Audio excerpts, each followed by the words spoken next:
అందరికీ శుభోదయం. మరి ఇవాళ శ్రీ శంకరాచార్య విరచిత సౌందర్య లహరిలోని 33వ శ్లోకం ఎలా పారాయణం చేయాలో నేర్చుకుందాం.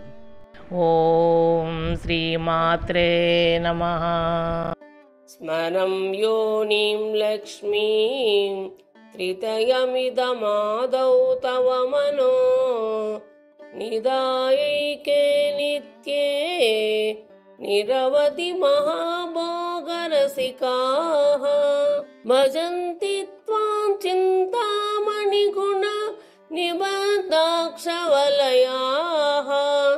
శివాగ్నౌ జుక్వంతః సురభిఘృతదారాహుతిసతైః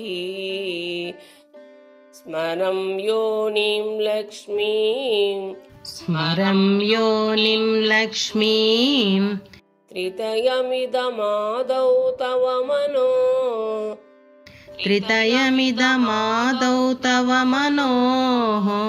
నిదాయైకే నిత్యే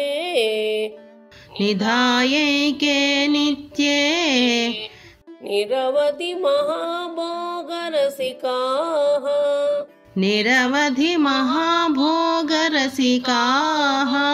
భజంతి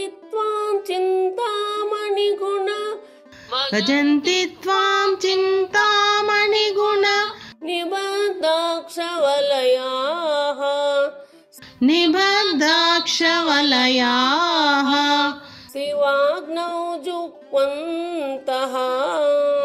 శివాగ్నౌ జుహ్వంతః సురభిఘృతదారాహుతిసతైః స్మరం యోనిం లక్ష్మీం త్రితయమిదమాదౌ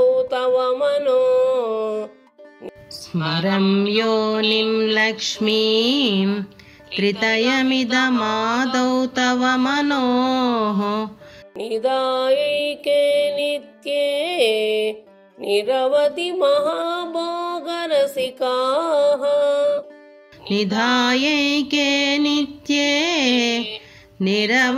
మహాభోగరసికాః భజంతి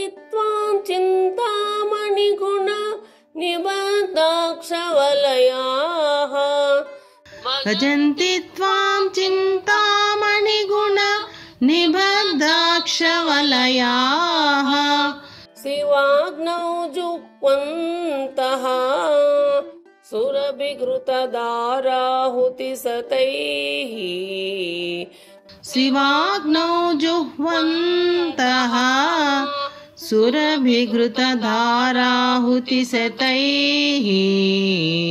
స్మరం యోనిం లక్ష్మీం త్రితయమిదమాదౌ తవ మనో నిదాయైకే నిత్యే నిరవధి మహాభోగరసికాః